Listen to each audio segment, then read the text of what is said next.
आज आपल्याला जगामध्ये नालंदाचं प्रायोगिकरण पाहायला मिळतं. काही लोक अवलंब करतात या नालंदाच्या प्रायोगिकरणाचं, कारण त्यांना पैसा कमवायचा असतो, दुसऱ्यांची लुटालूट करायची असते, ह्यासाठी करतात. दुसऱ्यांची किडनॅपिंग करायची असते, दुसऱ्यांची जमीन जागा घरदारं लुटायची असतात. काही प्रॉपर्टीवर डोळा असेल तर त्यांचं इंजेक्शन घ्यायचं असतं, त्यासाठी हे केलं जातं नालंदाचं प्रायोगिकरण. अगदी सायन्सच नाही, जास्तीत जास्त सायन्सचा वापर करण्यात आला आहे, मनुष्यजीवाचा वापर करण्यात आला आहे. दुसरी एक गोष्ट, पशुपक्षी प्राण्यांचा वापर करण्यात आला आहे नालंदाच्या प्रायोगिकरणात. तर पशुपक्ष्यांसारखी मुलं झालेली आहेत नालंदामध्ये, जास्त करून जनावरांसारखी मुलं झालेली आहेत या जगात आजही, पण दाखवण्यात येत नाही. अर्ध शरीर माणसाचं आहे तर अर्ध शरीर पशूंचं आहे, जनावरांचं. अशा प्रकारचं हे नालंदाचं प्रायोगिकरण अगदी एक्झाम्पल सकट काही लोक घेतात, पण ते घेऊ नये असं माझं मत आहे.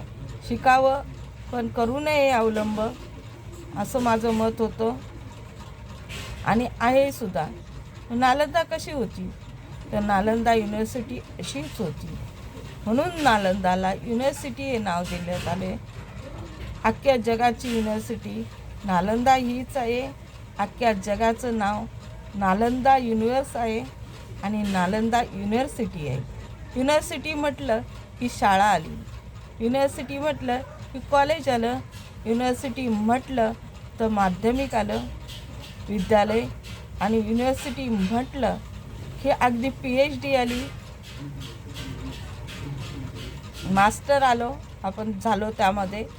तर मास्टर कसं होता येतं, मास्टरनंतर प्रोफेसर कसं बनता येतं हे सांगण्यात आलं नालंदामध्ये. मग नालंदाचे सब्जेक्ट अनेक आहेत, एकच पार्ट आहे का? कला कौशल्य आहे, सायन्स आहे, पण जास्तीत जास्त आपण टेक्नॉलॉजी पाहण्यात येते तर सायन्स हे लोकांना जास्त आवडलं. सायन्समधून त्यांना काय काय एक्झाम्पल मिळाले ह्या जगामध्ये हे पाहण्यात येतात. मनुष्यानं पशुची सेक्स केलं तर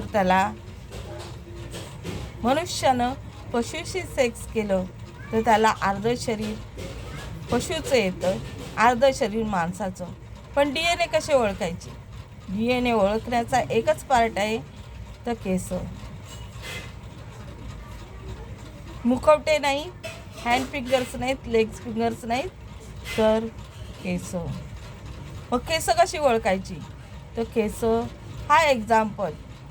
हे जे एक घ्यायचा केस आणि आपण आपल्या वंशाच्या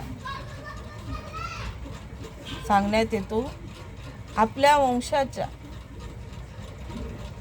माणसाचा जी मायक्रोस्कोप आहे त्या दुर्बिणीद्वारे त्या चिप्सवर ठेवून काचेच्या चेक करायचा. 2 चिप्स ठेवायचे, खाली आपला एक केस ठेवायचा आणि आपल्या वंशाचा ठेवायचा, आणि त्याच्यानंतर ते मिळतं जुळतं DNA आहे का ते आपोआप तयार होतं. आपण म्हणतो केसामध्ये DNA नाही आहेत, कसं ओळखायचं? तर बरोबर तयार होतं. जे आपल्या गुणाचं, जे आपल्या वंशाचं आहे ते बरोबर मिळतं जुळतं तयार होणार. जसं आपण अमिबा घेतला, अमिबा म्हटले शेवाळं येतं की नाही, तर अमिबा घेतला आणि ठेवला तर ते कसे DNA आहेत? अमिबा दिसताना कसा दिसतो? शेवाळा असतं की नाही, तो दिसताना कसा दिसतो? वेगळा दिसतो की नाही.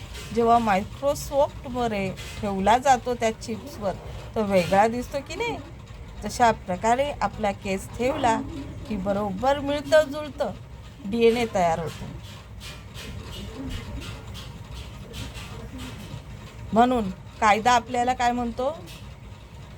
तुम्ही शिकलेले आहात ना, मग भांडतात कशाला? DNA वरून आणि वंशावरून. तर तुम्हाला ओळखायचंच आहे ना, ते एक एक्झाम्पल घ्या आणि नेऊन डॉक्टरकडे चेक करा, स्वतः तिथे हजर राहा. त्यावेळेला तुम्हाला वंशज मिळेल तुमचा. कळलं? दिसण्यावर नसतं, तर DNA चेक करायचे असतात केसांवर तारे. स्वतः हजर राहायचं आणि आपल्याला जो संशय आहे त्या व्यक्तीला घेऊन हजर करायचं आणि आपले DNA ओळखायचे. हा सर्वात मोठा पार्ट आहे. हा पार्ट सायन्सचा खूप गाजला. अगदी पशु पक्षाशी सेक्स करून त्यांचं शरीर धारण होतं, अर्ध माणसाचं होतं. हा पार्ट एवढा गाजला नालंदामध्ये, ही इंजिनिअरिंग एवढी गाजली, टेक्नॉलॉजी सायन्सची, आणि लोकांना ती फार आवडायला लागली. असं करता करता क्वचितच लोक एक्झाम्पल घेतात. मग त्यांच्यावर अन्याय असतो का त्यांच्यावर बलात्कार असतो पशुपक्ष्यांचा? का दुश्मनी असते? हे ओळखायचं. त्याचा वीक पॉईंट काय आहे? का तो किडनॅप आहे? का त्याला अनेक कारणात बिकॉज तर असतात, हेही शोधून काढायचं. हे बिकॉज जे आहेत हेही शोधून काढायचे. कुणालाही काही बोलायचं नाही, हे बिकॉज शोधायचे. What are you doing because? What are you meaning because? Because शोधायचे. What to do? हाही शोधायचं. तू काय हे केलं? हेही कारण शोधायचं. याचं बिकॉज काय आहे हे शोधण्यात यायचं. अरे हे लोक चुतिया बनवणारे भरपूर असतात या जगामध्ये. लोकांना किडनॅप करणारे, लोकांना लुटालूट करणारे भरपूर असतात. ह्यांच्या नादाला कधी लागायचं नाही. ह्यांना एका क्षणात संपवायचं असतं. ह्यांच्याशी कधी भांडायचं नसतं. एक क्षण असा आणायचा, लय हुशार समजतात ना, असं उडवायचं असतं, केसाने उडवायचं. कधी कधी मनुष्याचे केस जातात, पण कुठेतरी केस असेलच की नाही? असेलच की नाही? हां, हे लक्षात ठेवायचं. लय शाणे बनतात आणि अशी आडवे घालतो आपण. कधी कधी उतार्यांनी मनुष्याचे केस जातात, त्यामुळे DNA मिळत नाहीत आपल्याला. पण हे शाणे एवढे असतात की DNA संपवायचं कारण करतात. कारण त्यांना लुटायचं असतं, एकट्याने खायचं असतं. हे वाटून खाणारे नसतात. हे अशी डाकू, दरोडेखोर, बेरड लोक असतात.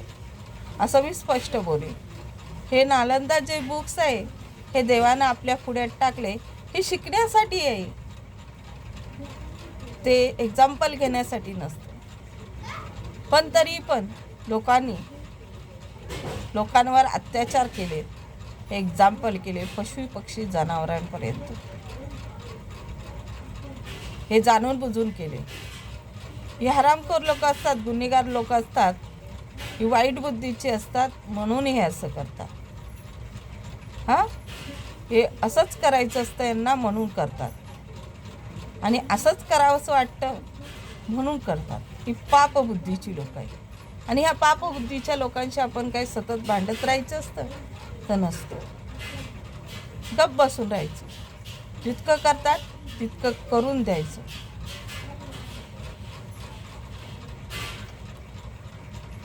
जितकं करणार तितकं करायचं असं म्हणायचं त्यांना. त्यावेळेला असा एक विषय येतो,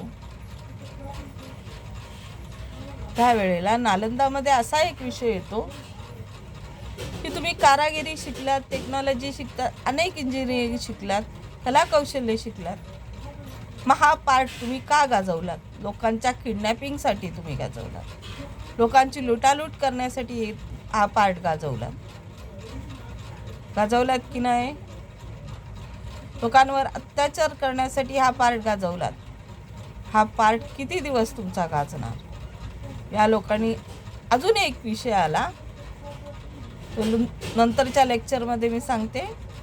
थोडा वेळ थांबा.